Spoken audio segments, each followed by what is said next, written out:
Good afternoon. How are you? Temperature's about 69 degrees. It's pleasant out. The humidity's in the 40s, about 44. And the wind is about 9, although I don't feel anything here. I was listening to the Talking Heads today, and a whole show was devoted to the question of our children. And it seemed like that question reduced to limiting the time of the children to have access to each other and to shows.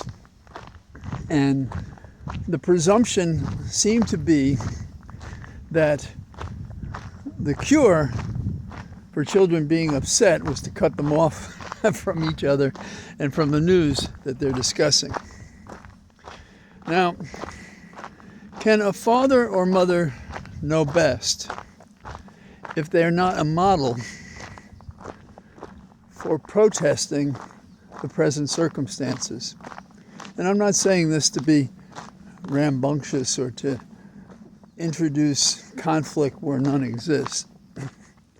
But if the notion of a parent is to limit the communication of a child so they do not know their choices are being compromised daily in the future, for how poorly we are resisting changes by Trump that compromise not just the adults, but the children.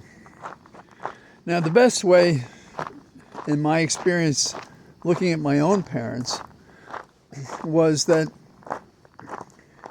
sure, they told me things, lots of things, loving things, deliberate. But they made the most effect when I saw that they did what they said to me. And over the years, there's all sorts of conversations about this. And I think that it's not the tools that we have that's the problem. It's the content of what's true that, quote, children or younger adults know, and we're imagining that by cutting them off from that, they won't be upset. But you see, the problem is that we look to adults when we're young with the hope that they understand and can preserve and protect the future, our future, by their conduct, not just their conduct with us. Now, my parents, well, like many of my generation, had been through the war. And so maybe they had a better idea of how this shook out. And so, for example, a nun once told me, because my dad wasn't going to Mass, that I should talk to him because he would be going to hell otherwise. And my dad, I decided to ask him about this at dinner. And I did. And, some other people might think a father or parent would get upset. Who are you to ask me a question like that? My dad wasn't like that. So when I said, they say you should be going to Mass, my dad's answer was, we all worship in our own way. Now, for a Roman Catholic family, that's a big statement, and it, I guess, reflects my dad's view in the shadow of World War II and beginning a family after the war was over. They'd seen things that perhaps gave them a healthier, truly more adult perspective on things. But I listened to a show for an hour today, and what they were talking about was all the things wrong with kids who are upset and depressed. And not a word, and it's like the technology is the problem. These kids can get online, they can talk to each other, they can do things. So what, the truth is depressing them? Something else is depressing them? Are they alienated from their folks? Do their folks have the kinds of conversations I just described in my own family and your family? And The truth is that the parents should be lining up with their children because their potentialities are being compromised by not fighting back against basically a criminal administration that at every turn breaches some regulation, law, case finding, common sense, democratic tendency. We're not in it all together. Trump introduced a division in our society that's going to hurt most the young who are going to live with, and for years probably, what Trump leaves behind. And Trump is busy tearing apart terra firma for free-loving Americans in favor of favorites that Trump seeks to endow, including himself. So it's not the tools we have, it is the context. And we have to let the young know that it's not over, that there is possibility for them, that there is hope. And how do we do that? Because they see what we do as adults. There is nothing stronger than the example of another person or persons or a whole government that tells us what kind of world we're living in. So adults tell children, less online. You're depressed because you're online. So we're going to cut back on that. And this is what this program was saying on this talk show. So shouldn't it be, let us fill you with our wisdom about it. What can be done, what needs to be done, and we are going to fight for you, because if we leave nothing else behind, it is how we fight for our children, how we inform them, by word, but also, and more importantly, by example. I heard everything my parents said, but they lived the talk. And not all people do in our society. And these days, especially our elected officials. So we should be saying, as adults to children, let us fill you with our wisdom. We trust you. Okay, you shouldn't have some of these tools in class.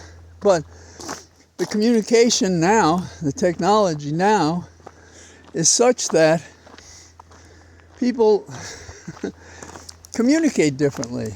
They find each other differently. They find support differently. So the model being presented to children is basically shut up and be quiet. This is the way it is. And that is not acceptable. And they won't put up with it. Acts that are irregular,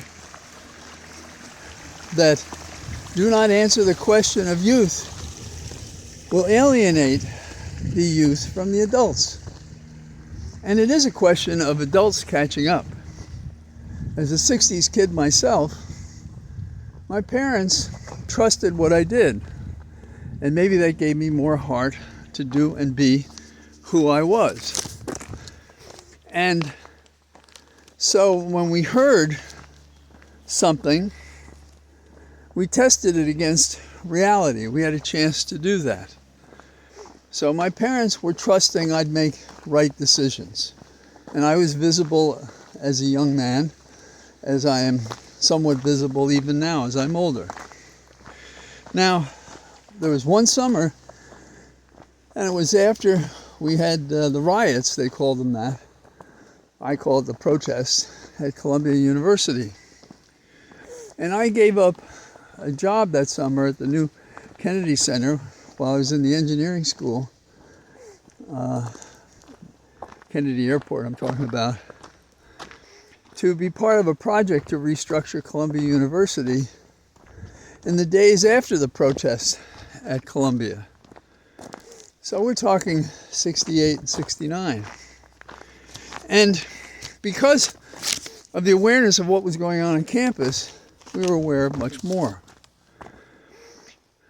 The word in those days was not to trust adults. We can't have that now. The adults, the children, we should all be on the same page. We cannot sanction people who take advantage of our system to feather their own nests. And that's if there's nothing else about Trump, that's it. He gives great pretense. But if you look at his acts, as opposed to anything he says, and what he says, which is mostly lies, unless it's an admission against interest, he is not in support of the people generally. He is, in large part, there to take from the system for himself personally. And the man who trusts the loyalty of Trump is a fool. And the man who would compromise a child believing that Trump is going to help that child is a fool. Because Trump has a black, bottomless pit inside of him that feels for nothing, that's had no public experience to serve others, and an entire life with lies and sharp deals and investigations and prosecutors looking over his shoulder because he's a man of misconduct.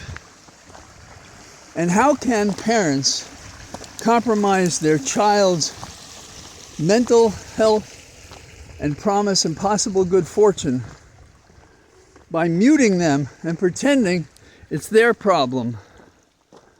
And all you have to do is take away the grace they enjoy when they talk to a friend. And if you don't think having that access is healthy for a child, isolation is worse. Now, nobody I'm talking to here and now probably disagrees with this, but it's something to observe and to tell others about. When I was a young man, I first thought service in Nam was just the right thing to do. The country wanted us to do that. And myself and another good friend of mine, who were both on the swimming team, both at Fordham and Columbia, we were interviewed. And we said, yes, whatever our country calls us to do. But then John Kerry and others started coming back from Vietnam and telling us what was going on there, and that it was a war of deathly attrition, and that there were lies about how many were dying, and about who was who, and where you came from might determine whether you were drafted, whereas someone else might not be drafted. Anyhow, my phalanx of people knew something those before us didn't know. And it was not the fault of any serviceman or woman. It's the fault of the government that lied to us. And that included a Democrat Johnson, and it included Nixon, and it included McNamara that confessed years later he'd been lying about the body count. And so what are we dealing with now? Well, now it's about a different kind of war, a class war, in which the wealthiest get a ticket of admission, and we're going to squeeze everybody else. So they're humbled, and so they defer to the government. And that is the first draft of a government that is repressive, of a government that is monarchical, that is a government of the few over the many who take. And it will take generations to cure what they've done if we don't stop it now. And compromising our children by treating them as the scapegoats for a policy that their parents are not fighting is not an acceptable solution. Indeed, it is an aggravating factor. Now, when battle-scarred Kerry came back from the war, having been there to see what was going on and what we were doing and being smart enough to do that, he and others cast a different view on this so-called war. And we found that we could very well be giving up our lives for nothing. And then our brothers and sisters who did go or didn't go got caught up, and some couldn't get treatment when they came back, and they were ignored. In other words, they were used. So daily we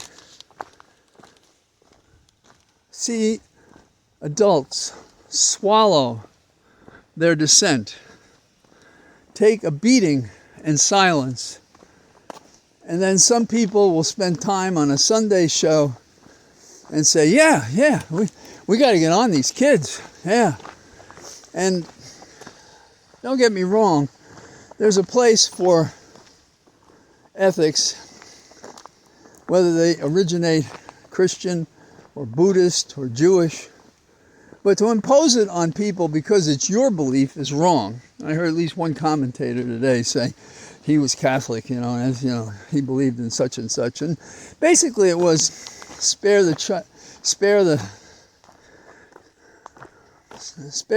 punishment and create a better world. Not likely. That's what they think. And the truth is, they're either our children and we're loyal to them and we work with them, and we don't treat it as if they don't know the world that they're in. They see it. They see people trying to make a living in that middle ground of persons. They see it in people losing jobs. They see it in schools closing down. They see their friends from abroad being chased out of classrooms.